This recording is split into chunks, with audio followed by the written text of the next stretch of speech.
నా basic belief ఏంటంటే ఇవాళ మనకున్న టెక్నాలజీలో కమ్యూనికేషన్ అనేది ఇద్దరు మనుషులు కలవటానికి సెక్స్ కోసం అన్నా కొట్టుకోవడం కోసం అన్నా ఈ రెండిటికి తప్పిస్తే కలవాల్సిన అవసరం లేదు. మిగతాదంతా మనం ఆన్లైన్లో చేయొచ్చు. అప్పుడు ఎంత మనం కలవకపోతే అంత క్వాలిటీ కాన్వర్జేషన్ ఉంటుంది, క్వాలిటీ కమ్యూనికేషన్ ఉంటుంది. కలిసినప్పుడు ఎలా ఉన్నారు, బాగున్నారా అని మీకు నాకు చాలా పెద్ద ఫ్యాన్ అండి ఇవే పోతాయి, మొత్తం టైం అంతా వేస్ట్ అయిపోతుంది. నాకు కమ్ టు ద పాయింట్, కడక్ అంతే, కట్ చేయాలి అంతే. అందుకే నేను కూడా చాలా క్రిస్ప్ గా చేయాలనుకున్నా. I don't want to waste his time at all. So website RGV గారి డెన్ వెబ్సైట్ ని మీరు కాంటాక్ట్ అవ్వచ్చు డెఫినెట్ గా. rgbden.com. rgbden.com. We wish you all success. Really ఎంతో మంది యంగ్స్టర్స్ మీ దగ్గరికి రావాలి. వాళ్ళ అదృష్టం నా అదృష్టం బాగుంటే వస్తారు. మీ విషయస్తే ఎవరు రారు, ఎవరు రారు. నా విషయస్ అక్కర్లేదు, ఎవరికి అక్కర్లేదు. సో ద థింగ్ ఈస్, సరే కోరుకుంటున్నాం, ఆశిస్తున్నాం, అట్లీస్ట్ మీ దగ్గరికి ఒక మంచి కోరుకుని ఇది జరగదు. అందుకని అది వేస్ట్ వర్డ్ అంటున్నా. ఇప్పుడు ఫర్ ఎగ్జాంపుల్ నేను చాలా సార్లు ఎలా ఉన్నారు అంటే వద్దు బాబోయ్ చెప్పేదానండి, దానికి రీజన్ చెప్తాను. ఎలా ఉన్నారు అని అడిగారు అనుకోండి, అస్సలు బాగాలేదు అంజలి గారు, నాకు 1,00,000 రూపాయలు ఇస్తారంటే ఇస్తారు. ఎవరు ఇవ్వనప్పుడు ఎందుకు అడగడం? అది నా పాయింట్. కానీ నిజం చెప్పండి, నిజంగా మీకు ఒక అవసరం ఉంటే ఎవరికి ఫోన్ చేసి అడుగుతారు? Depending on the concerned person. అంటే ఏమో ఎలాంటి అవసరం అనేది పాయింట్ కదా అక్కడ.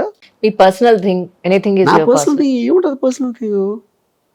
ఒక అమ్మాయిని ముద్దిస్తావని అడిగాను అనుకోండి ఫర్ ఎగ్జాంపుల్, అమ్మాయి అప్పుడేంటి అమ్మాయి చెంప మీద కొడుతుందా లేకపోతే కాదంటుంది, వద్దు ఇవ్వను అంటుంది. ఇంకోళ్ళు ఏమన్నా నేను నాకు 1,00,000 రూపాయలు ఇస్తావా అంట, లేకపోతే ఇంకోళ్ళు ఎవరు ఏదో అడుగుతుంది. నాకు అవసరాలు అలా అయ్యే ఉంటాయి, ఇంకేముంటాయి. అప్పుడు నేను ఎవరిని అడుగుతున్నాను, ఏ పరిస్థితుల్లో అడుగుతున్నాను, ఆ పర్సన్ ఎలాంటి రియాక్షన్ ఉంటుంది, ఇవన్నీ ఆలోచించే కదా చేసేది. అది అంటే మీకు ఓకే, ఎవరితోనూ మీకు సంబంధం లేదు, ఎవరేమనుకున్నా మీకు నష్టం లేదు. సో మీది మీరే టూ సెల్ఫిష్ అనుకుందాం. అలా అనుకున్న మనిషిని వాడికి అవసరాలు ఉంటాయి కదా, ఏదో చెప్పండి. ఎగ్జాంపుల్ ఏంటో, ఇప్పుడు ఫర్ ఎగ్జాంపుల్ నాకు హెల్త్ ప్రాబ్లం వచ్చింది అనుకోండి, నేను అసలు ఫ్యామిలీ దగ్గర నేను సూపర్ మ్యాన్ అని ఫీల్ అవుతా. ఆ కన్సర్న్ డాక్టర్ అలా నేను అసలు చేయను. ఇంకోడిని ప్రేమతోటి ఆబ్లిగేషన్ నేను తీసుకోను. నా కొడుకు నేనే వచ్చి నీకు స్వయంగా వండి పెడతా, వద్దు. ఇప్పుడు మా ఇంటి నుంచి ఫుడ్ వచ్చింది అనుకోండి, అరే ఇంటి ఫుడ్ అని అనుకున్నాను. నేను గడ్డి కూడా తింటా ఆకలేస్తే, ఎందుకంటే గడ్డి మోస్ట్ హెల్తీ ఫుడ్ అని నా ఫీలింగ్. ఎందుకంటే మీరు ఎప్పుడు చూడండి, గేదెలు ఎద్దులు కొన్నంత హెల్త్ మనకు ఉండదు, అంటే గడ్డిలో ఏదో ఉంటుంది కదా అనేది నా ఫీలింగ్.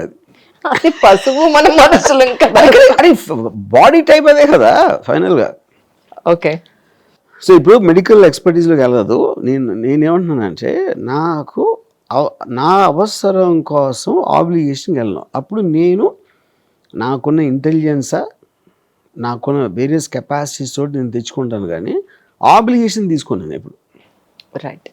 ఇందాక అది కూడా చెప్పాను, ఏ రోజైతే నేను పోతాను అనుకుంటానో నేను ముందు చచ్చిపోతాను, నాకు తెలిస్తే ఫార్చునేట్గా. కానీ మిమ్మల్ని ఇంట్రడ్యూస్ చేసేటప్పుడు ఒకనొకప్పుడు కొంతమంది మీకు తెలిసిన వాళ్ళు మీ టాలెంట్ గురించో మీకు సపోర్ట్ చేశారు కదా, అలా మీరు ఎవరికి నేను చేయను, నాకేమీ సంబంధం లేదు, నేను నా గురించి ఆలోచిస్తాను. నా పాయింట్ 1, గ్రాటిట్యూడ్ అనేది నాకు తెలియాలి ఎలా వచ్చింది. కానీ ఆ గ్రాటిట్యూడ్ కోసం నేను చేస్తాను ఎవరికైనా, ఏది ఈ కాంటెక్స్ట్లో, ఇప్పుడు నేను చెప్పే కాంటెక్స్ట్లో చేస్తాను. కానీ నా ఎమోషన్స్ ఏమైనా ఎవరికి, I might help financially, I might help through some contact, I might make something happen నాకున్న దాన్ని బట్టి. కానీ నేను ఎమోషనల్గా తీసుకోను, వాళ్ళ దగ్గర తీసుకొని నేను ఇవ్వను. Right. Thank you so much for your great opportunity for me. Really ఒక 30 minutes మీరు నాకు కేటాయించినందుకు ధన్యవాదమే. మిమ్మల్ని ఇరిటేట్ చేస్తే ఇంకా ఎక్కువ ఆనందపడేవాడిని, కానీ ఫెయిల్ అయ్యారు. చాలా సినిమా ఫ్లాప్ లాగా మళ్ళీ ఇదొక ఫ్లాప్.